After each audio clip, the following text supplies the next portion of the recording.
Bonjour à tous et bienvenue sur l'éducative syrienne.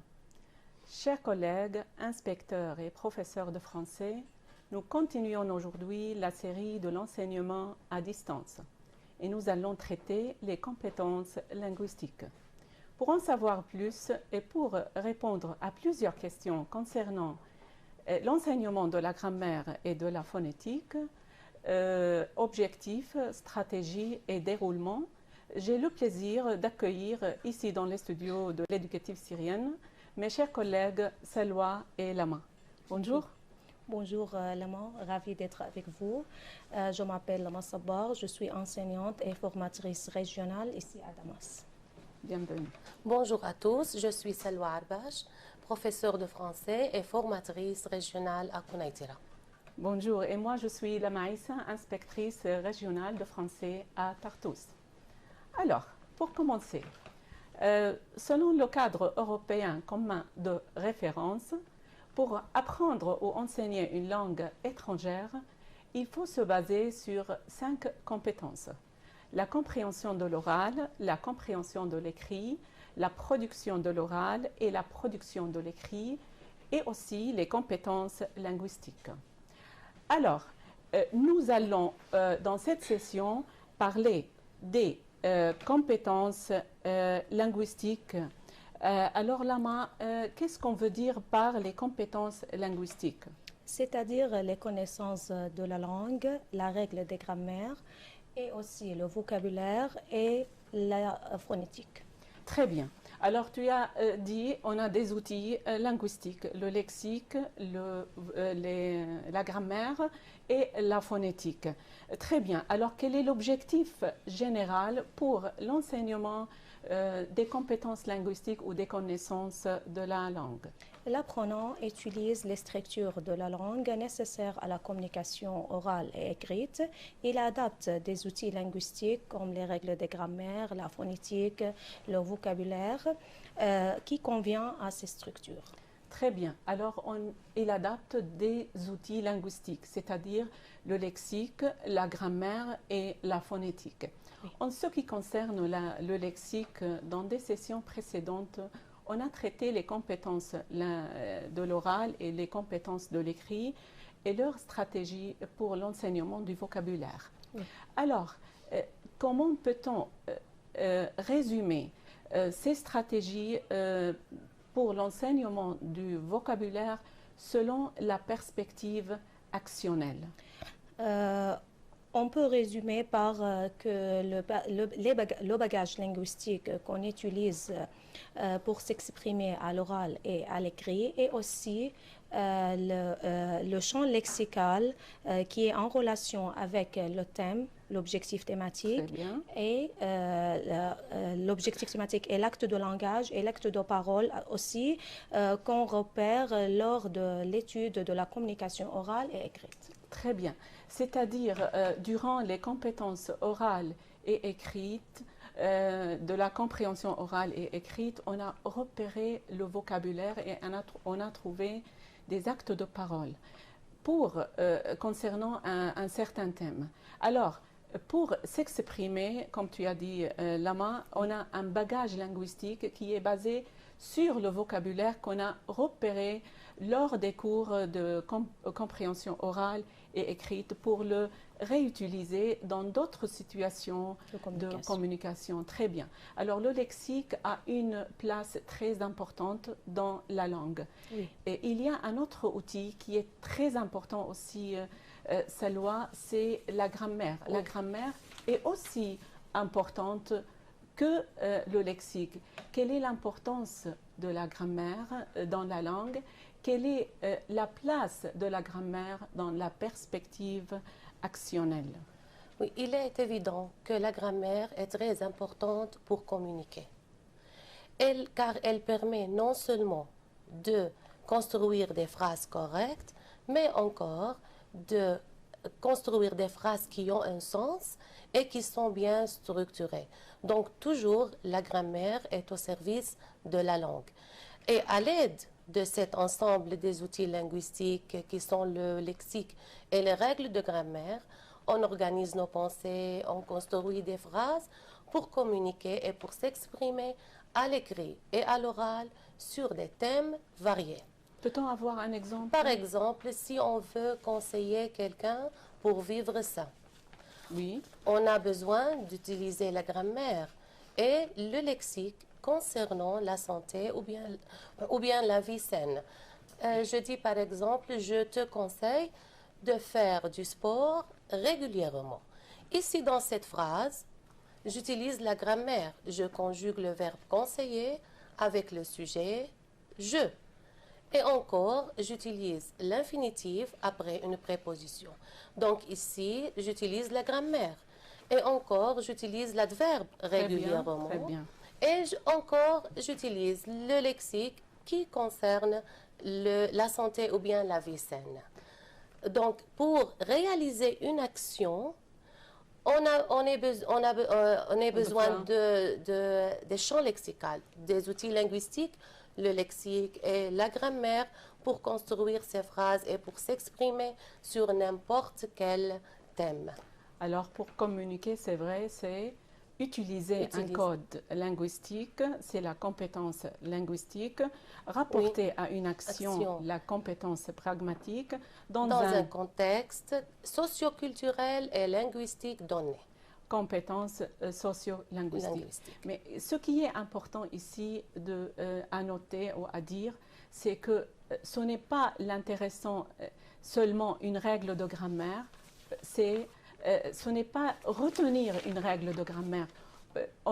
Selon la perspective actionnelle, il faut utiliser cette règle de grammaire. C'est le fonctionnement de cette règle de grammaire selon des thèmes variés, comme tu as dit, selon des actes de parole différents et à la fin pour communiquer. Alors, on peut dire que la grammaire est au service de la langue et au service de toutes les compétences pour pouvoir construire et faire des structures selon ces règles de grammaire, comme tu as dit.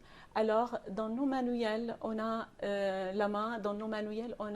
abordé des points grammaticaux pour que les apprenants puissent s'exprimer, puissent utiliser ces règles de grammaire et construire des structures selon des thèmes variés à l'oral et à l'écrit. Comment peut-on amener nos apprenants à bien utiliser les règles de grammaire? C'est-à-dire, ce n'est pas seulement à retenir une règle de grammaire. Nous, dans l'approche actionnelle, on a besoin d'un apprenant qui utilise la langue, qui pratique la langue en utilisant la grammaire ou les règles de grammaire. Alors, comment, dans nos manuels, peut-on donner ou pousser l'apprenant à bien utiliser une règle? Pour enseigner la grammaire dans nos manuels, on a adapté une stratégie. Cette stratégie, selon la méthodologie de la perspective actionnelle pour les outils linguistiques. Cette stratégie suit 3 étapes. La première étape, c'est l'analyse du corpus. Deuxième étape, c'est la déduction de la règle. La troisième étape, c'est la fixation et l'application. Très bien. Alors, selon la perspective actionnelle, on a une stratégie. L'apprenant doit d'abord observer un corpus et doit l'analyser, puis il doit comprendre un concept grammatical et déduire une règle pour, à la fin, appliquer la règle et l'utiliser dans différentes situations de communication. Très bien. Alors, la langue, maintenant, a des étapes à apprendre. Pour l'enseignement de la grammaire dans nos classes ou dans nos manuels, on a parlé d'une stratégie. Mais pour aller dans les détails, il y a un déroulement, il y a des étapes à suivre la main. Combien de temps dure le déroulement d'un cours de grammaire? Combien de périodes?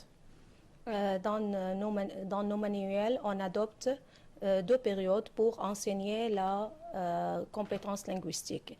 La première période concerne l'analyse du corpus et la déduction de la règle, et la deuxième période concerne l'application et la fixation de la règle. Très bien. Alors, on a 2 périodes pour enseigner la grammaire dans nos manuels.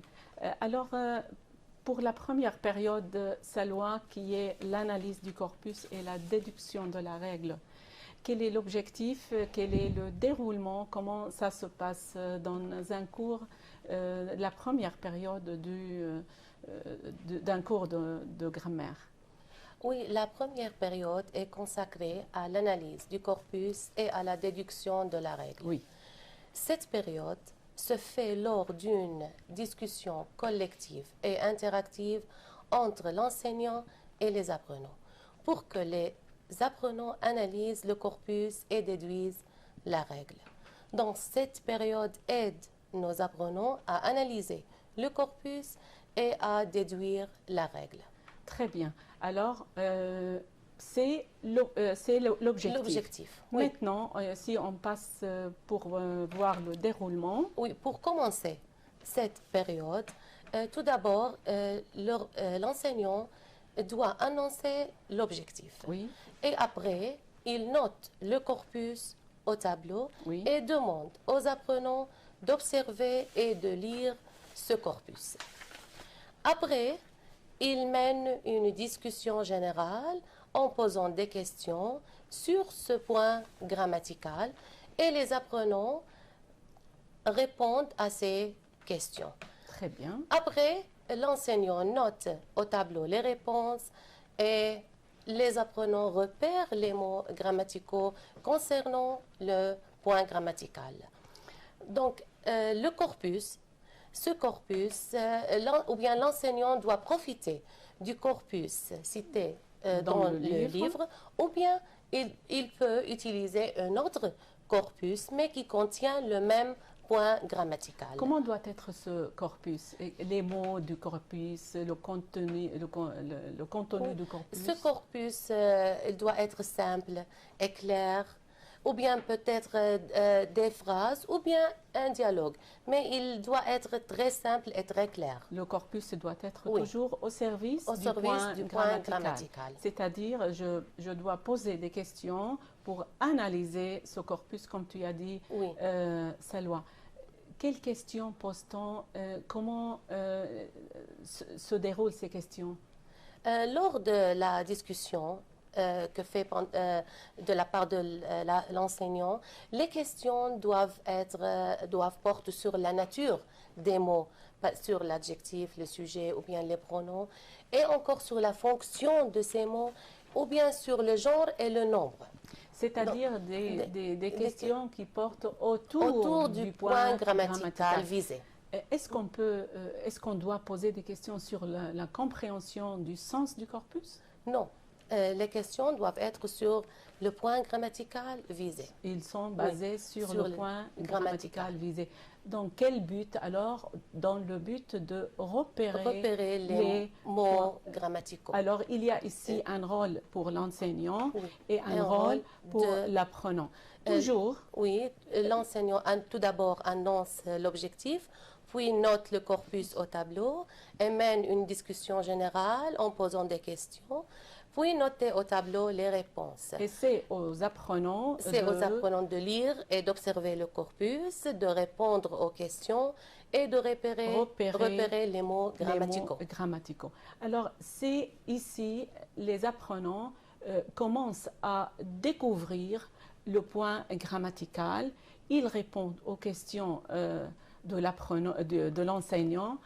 Il découvre ce point grammatical en peut-être donnant des réponses, en émettant des hypothèses. Oui. Et c'est à l'enseignant de confirmer ou d'infirmer dans une discussion collective et interactive.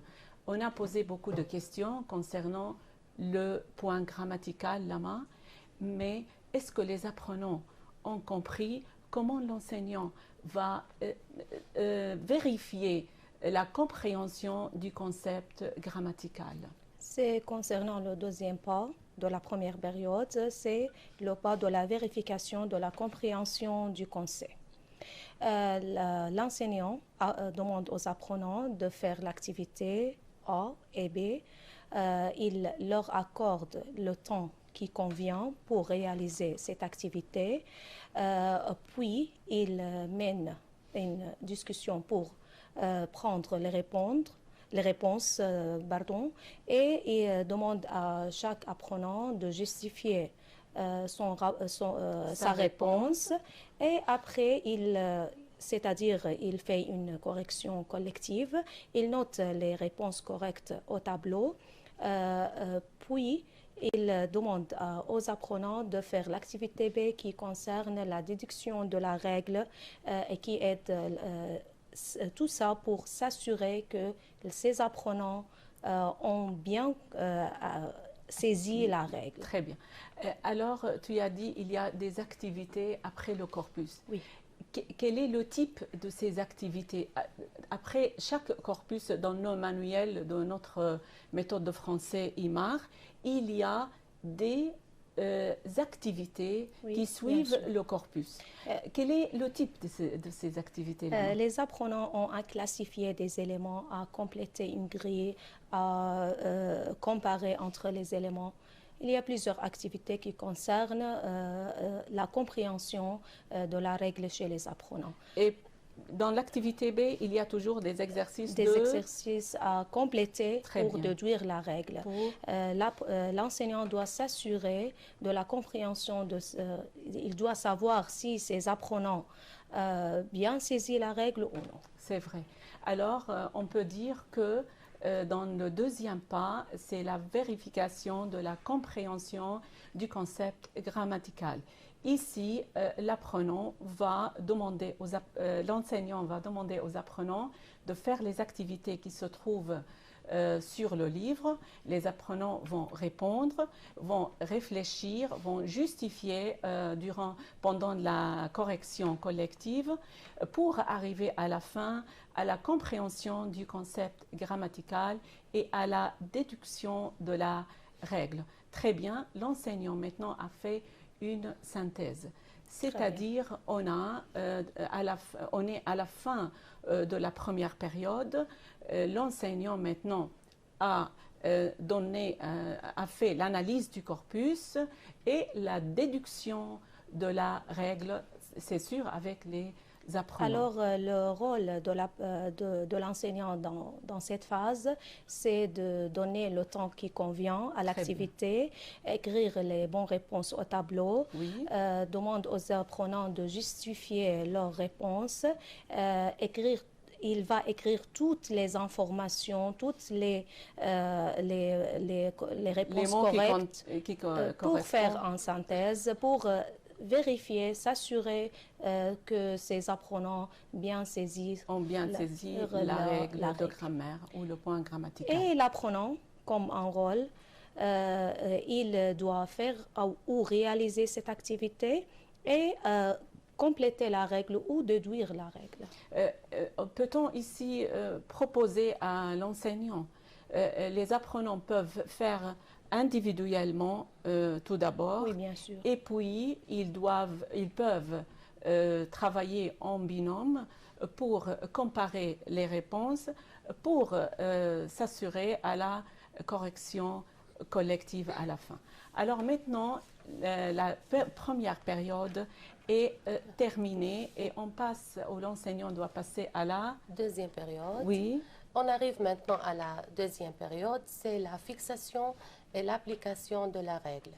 Cette période vise à donner à l'apprenant l'occasion de s'assurer de sa compréhension du concept grammatical. Bon, que fait l'enseignant ici? Il commence la période par un petit rappel du point grammatical traité lors de la période précédente. Après le petit rappel, il mène une discussion concernant le même point grammatical. Puis, il demande aux apprenants de faire les activités, l'activité C dans le livre. Puis, il accorde le temps pour faire cette activité. Puis, il fait une correction. Il écrit les réponses au tableau et les apprenants s'autocorrigent.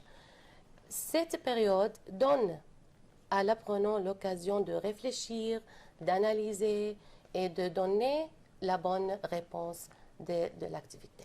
Très bien. Alors, on a maintenant, on a parlé de la deuxième période qui vise à donner à l'apprenant l'occasion de s'assurer de sa compréhension du concept grammatical et qui est une période de fixation et d'application de la règle. Alors, comme tu as dit, Salwa, l'apprenant va commencer la période par un petit rappel pour il pose des questions pour s'assurer de la compréhension et pour savoir si les apprenants ont bien saisi le point grammatical ou la règle de grammaire en ce qui concerne les informations. Puis, il demande aux apprenants de faire les activités qui se trouvent dans l'activité, les activités dans le livre, les activités C, l'activité C. Les apprenants vont avoir du temps pour réfléchir, pour analyser et pour à la fin donner une réponse. Et l'enseignant peut donner encore aux apprenants l'occasion, c'est intéressant de travailler tout d'abord individuellement, puis travailler en binôme et après c'est la correction collective. Et ici, l'enseignant aussi doit donner les bonnes réponses et les inscrire au tableau. Et les apprenants s'autocorrigent sur leur livre. Alors, on a maintenant parlé d'un déroulement de 2 périodes concernant l'enseignement de la grammaire. Oui.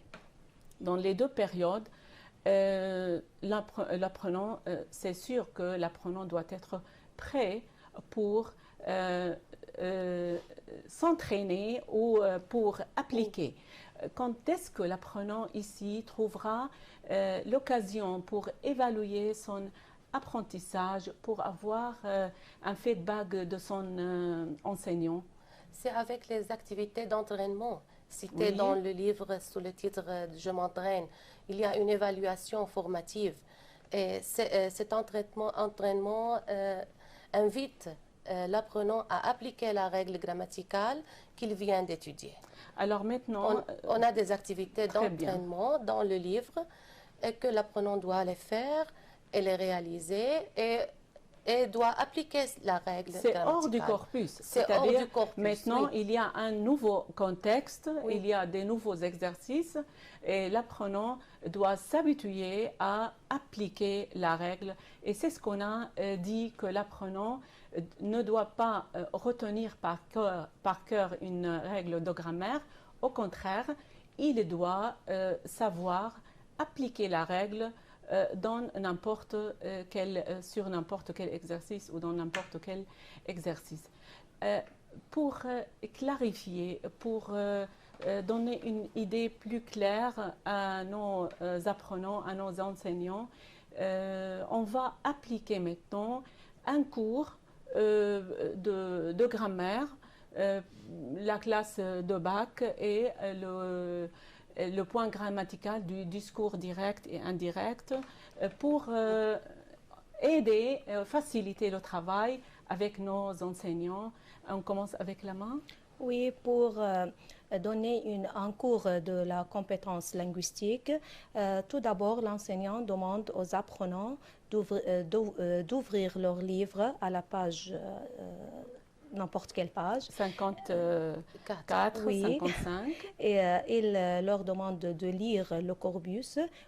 Il mène une discussion pour aider les apprenants à déduire la règle. Permettez-moi de... Oui. Salwa, je vais vous poser quelques questions concernant la règle. Tout d'abord, on dit qu'on va étudier la règle du discours direct et indirect. Après avoir demandé à nos apprenants de lire le corpus, on va faire une discussion et on pose des questions telles. Oui. Salwa, s'il te plaît, y a-t-il des guillemets dans la première phrase? Pourquoi? Pourquoi Oui, y a-t-il des guillemets? il y a des guillemets parce que c'est un discours rapporté. Oui. Qui rapporte ce discours? C'est il. C'est il. Quel verbe on utilise pour rapporter le discours? On utilise le verbe dire. Quelle est la différence entre la structure de la première phrase et la deuxième phrase? C'est que dans la première phrase, c'est un discours rapporté directement, Oui. et la deuxième, le discours est rapporté indirectement. Oui. Pour relier les deux phrases Oui. ou pour rapporter le discours, qu'est-ce qu'on utilise comme conjonction? On utilise la conjonction que. Pourquoi on utilise exactement cette conjonction? C'est une phrase simple. On voit qu'il y a la ponctuation et les deux guillemets. Ce n'est pas une phrase interrogative, c'est une phrase simple. Déclarative. Oui, alors. déclarative. C'est une phrase déclarative.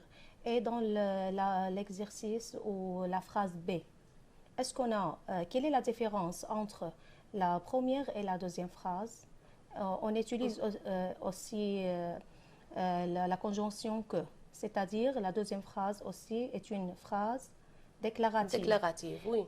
Pourquoi on change le verbe dans la phrase B? On voit que dans la phrase A, le verbe interlocuteur est au présent, Oui. tandis que dans la phrase B, le verbe est au passé. Bien On sûr. voit dans la phrase A, il y a des changements. On change le pronom sujet, on change l'adjectif possessif, Très bien. mais on ne change pas le temps de verbe, Pourquoi? parce que le verbe interlocuteur est au présent. Dans la phrase B, on a changé le sujet, on a changé le ton de verbe parce Pourquoi que ici on a changé le le ton de verbe verbe? interlocuteur est au passé. Alors, quand on change le ton du verbe, Lorsque le verbe interlocuteur est au passé. Introducteur, Très oui. bien. Très bien. Oui, oui, très bien. oui. Alors, dans cette règle, il faut poser des questions aux apprenants concernant la différence entre la phrase rapportée, la première phrase, et la deuxième phrase, c'est la phrase complétive.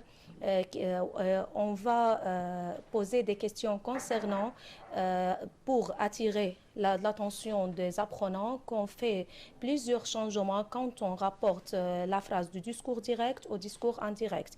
Il y a des changements au niveau de pronom personnel Très et bien. l'adjectif possessif, et Oui. aussi il y a un changement si le verbe introducteur est au présent, on change seulement la terminaison du verbe et on ne change pas l'indicateur du temps, mais si le verbe est au passé, on change le temps du verbe et les indicateurs temporels. Très bien.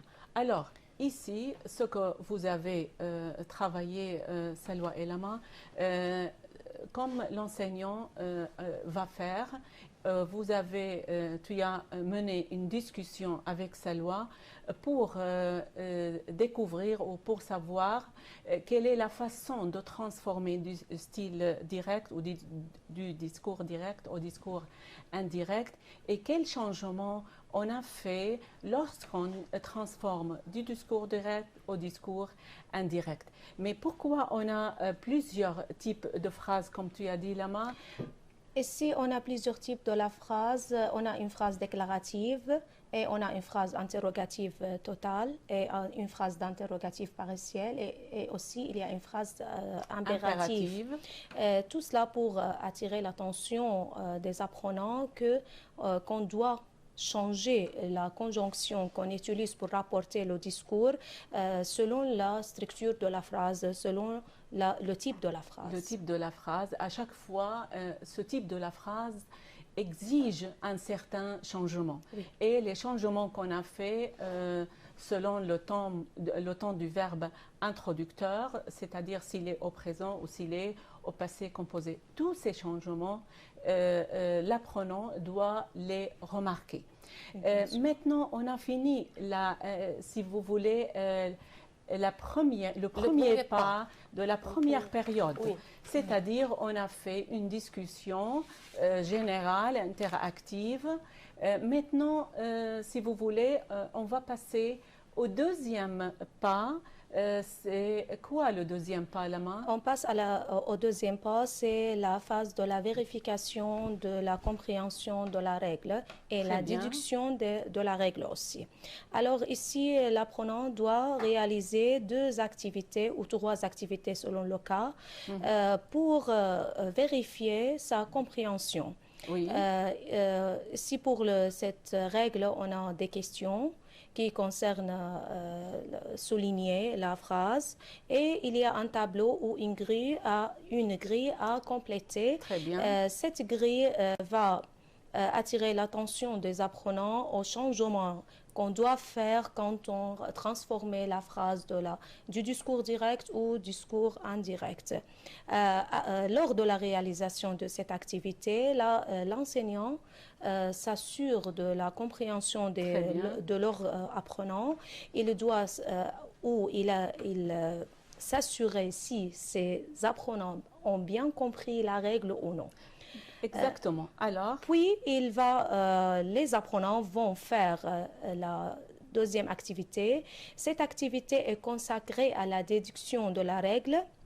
Alors, on a un texte ou des phrases à compléter. Lors de la réalisation de cette activité, l'enseignant s'assure bien si ces apprenants ont saisi la règle ou non. D'accord. Alors, je vais répéter un peu. On est toujours dans l'étape de l'analyse, on est dans le deuxième pas. L'enseignant va vérifier la compréhension du concept avec les activités faites.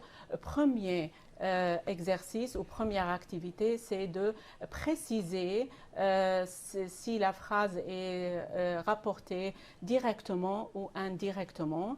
Deuxième question, ça concerne les marques du discours rapporté au style direct, c'est-à-dire la ponctuation avec le verbe introducteur. Et à la fin, on arrive au tableau et à compléter le tableau avec les changements qu'on a fait lors de l'analyse du corpus ou lors de la lecture et, des phrases et la comparaison pour arriver à la fin qu'on a des changements sur le temps, selon le temps du verbe introducteur, des changements dans la conjonction, des changements de la personne, de le pronom personnel et l'adjectif possessif. Et on a aussi le changement au niveau du mode et du temps du verbe et les expressions de temps. Maintenant, c'était l'activité A est finie.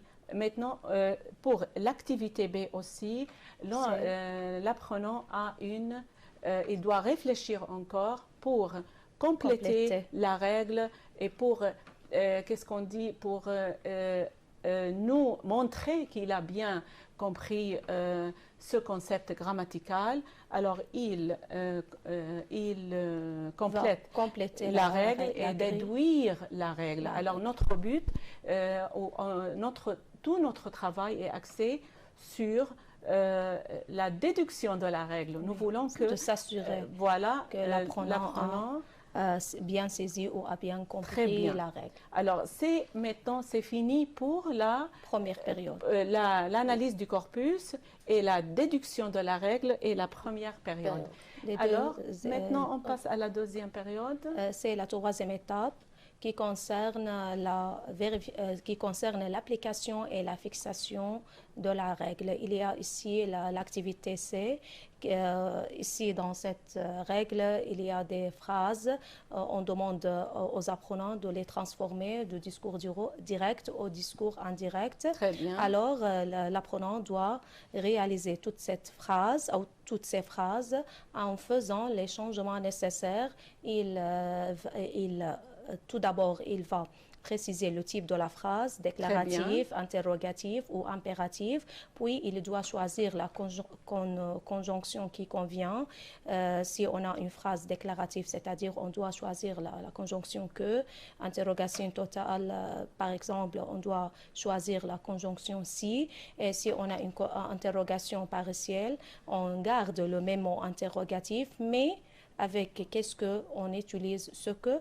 Et pour la phrase impérative, on utilise la préposition de ou on peut suivi d'une infinitif ou on utilise la conjonction que suivie d'un subjonctif. Puis il va faire des changements qui ont relation avec le pronom personnel sujet, l'adjectif possessif. Si le verbe introducteur est au passé, il faut changer le temps de verbe et il faut changer aussi les expressions temporelles. Très bien. Alors maintenant, ici, l'apprenant est invité à appliquer la règle en faisant les changements nécessaires, en suivant tout ce qu'il a vu, tout ce qu'il a découvert dans l'analyse discursive, dans l'analyse du corpus, et puis il va donner ou faire ces exercices pour la correction. Lama, comment on fait la correction ici? L'enseignant peut demander aux apprenants de faire l'activité en binôme ou individuelle. Alors, et après, il fait une correction collective et il demande à l'apprenant de justifier leur réponse, pourquoi il a changé comme ça, pourquoi il a choisi ce pronom personnel, pourquoi il a changé le temps du verbe, pourquoi il ne change pas, par exemple, les expressions du temps selon la phrase donnée. Alors ici, c'est une période très intéressante. S'il reste du temps, Salwa, que fait l'enseignant? On a fini les activités qui se trouvent dans le livre et on a encore du temps. Oui, il peut faire des activités supplémentaires. Il peut donner des activités aux apprenants pour fixer leur apprentissage, pour fixer la règle. Il peut donner des activités supplémentaires. Très bien. Alors, si on peut faire comme ça un petit résumé, on peut dire que l'enseignement de la grammaire va durer 2 périodes. La première période, c'est l'analyse du corpus et la déduction de la règle. Et dans la deuxième période, c'est la fixation et l'application. Dans la première période, l'enseignant va toujours analyser avec ses apprenants le corpus. On doit ici donner ou dire aux apprenants que le corpus doit être toujours facile, simple, contient des mots simples. Oui. Et il ne faut pas brûler les étapes, oui, c'est-à-dire il faut aller pas à pas, il faut poser des questions peu à peu pour arriver avec les apprenants au point grammatical ou à la déduction de la règle. Dans le deuxième pas, il y a la vérification de la compréhension du concept grammatical et il y a les activités qu'on doit faire pour vérifier et pour s'assurer de la compréhension. Pour le deuxième pas, il faut toujours à la fin du deuxième pas, et c'est aussi la fin de la première période, c'est la déduction de la règle de grammaire. L'apprenant doit déduire cette règle pour l'appliquer dans la deuxième période avec des exercices d'application qui montrent si l'apprenant vraiment a compris, a saisi la règle de grammaire. Il y a une occasion pour évaluer son apprentissage. Il a des activités dont je m'entraîne. C'est une évaluation formative. Alors les apprenants, c'est un conseil à tous les apprenants de profiter de tous les exercices qui se trouvent dans le livre, soit dans la phase appliquée ou dans je m'entraîne. C'est pour la grammaire. Oui. Nous avons aussi la phonétique.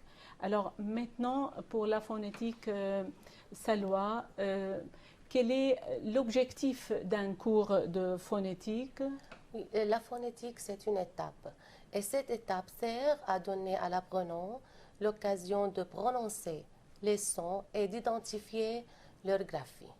Donc, c'est une étape qui donne à l'apprenant l'occasion de prononcer bien les sons demandés.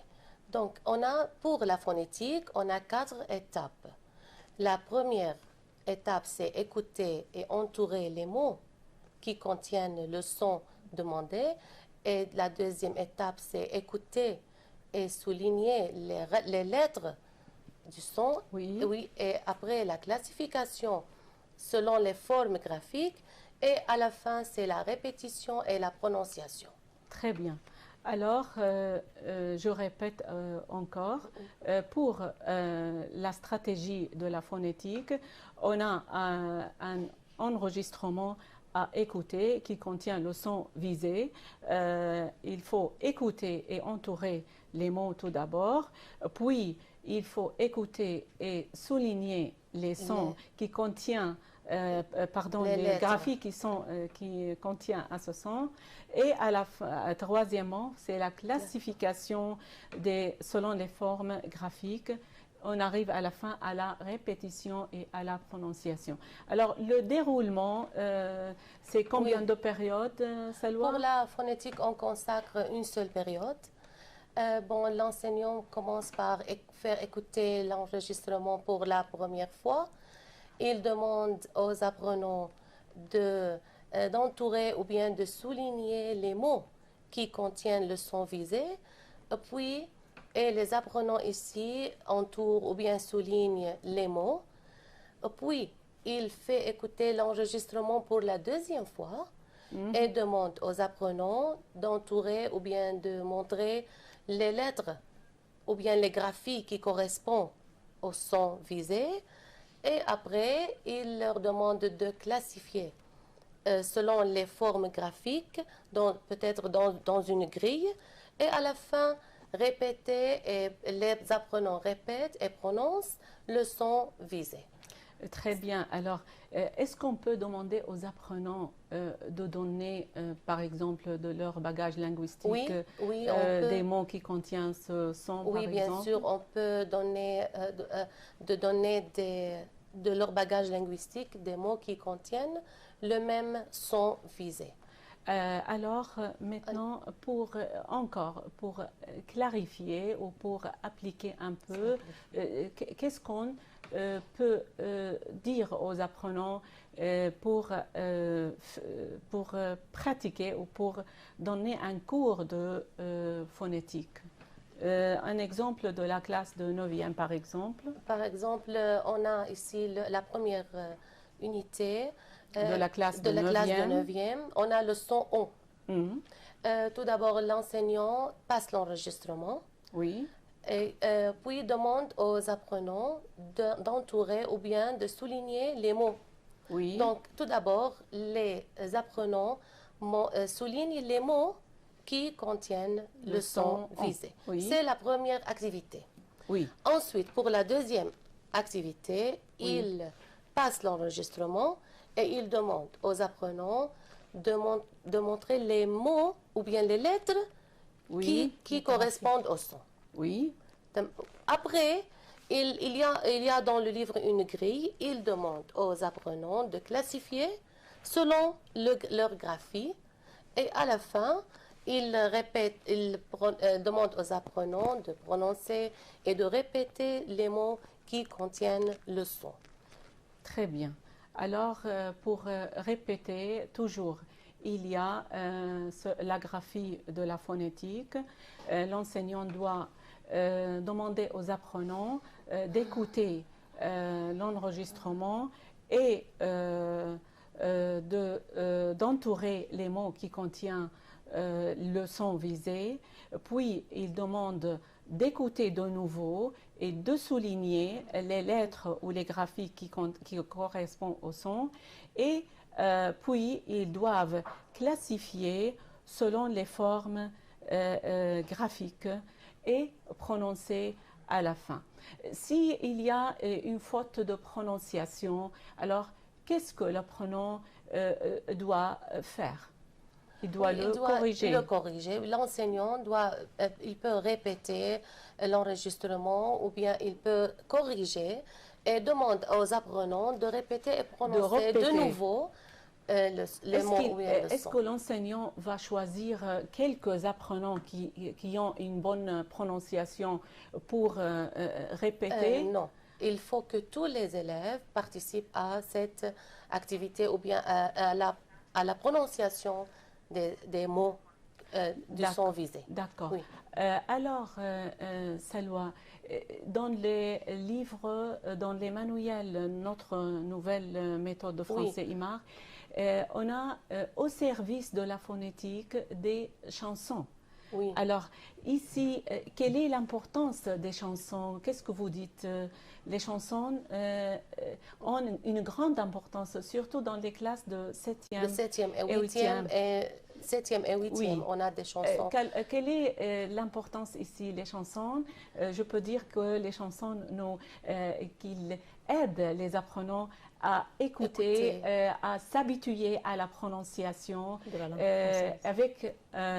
pardon, à s'habituer à la prononciation et à goûter à la langue, c'est-à-dire avoir une audience très, très intéressante qui, qu'est-ce qu'on dit, qui fortifie la façon d'apprendre une langue, c'est-à-dire la phonétique est aussi très importante et la chanson qui se trouve d'une façon très forte dans les classes de 7 et 8 est un élément très nécessaire et on souhaite que nos enseignants profitent des chansons pour que les apprenants s'habituent à ces sons, à la prononciation.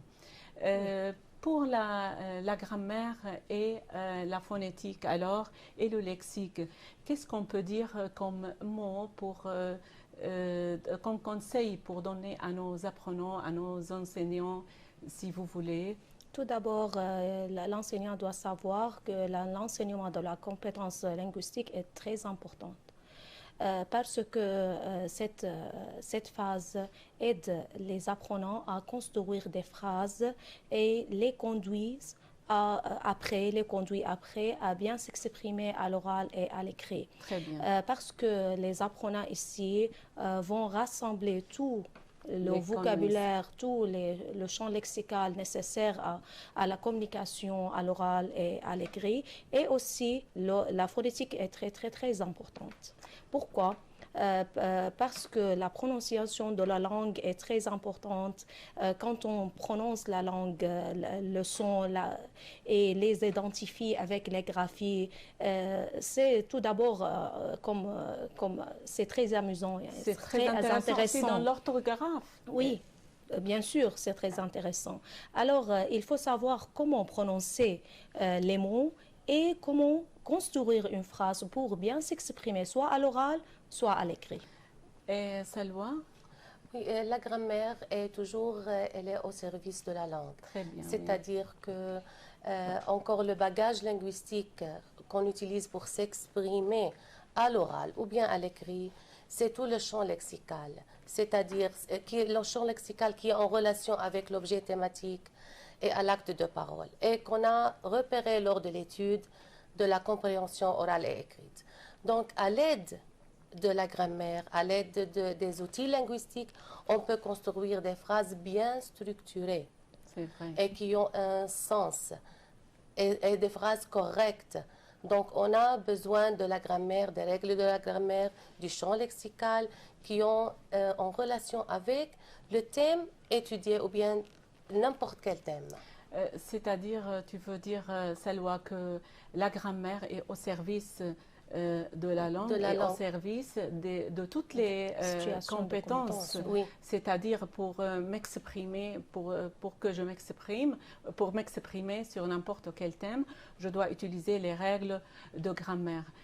La grammaire est très intéressante, mais elle n'est pas seule, elle est avec le lexique qu'on a déjà repéré ou qu'on a déjà acquis lors de l'étude de la compréhension orale et écrite pour s'exprimer.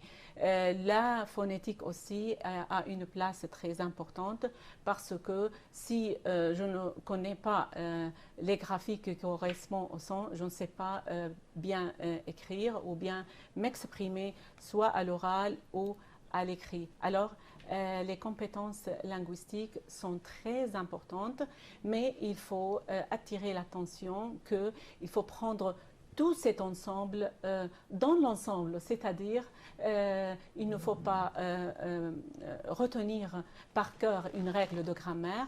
Moi, ce que je veux, c'est le fonctionnement de cette règle de grammaire dans une situation de communication, dans une situation de communication, comme j'ai dit, pour m'exprimer sur n'importe quel thème.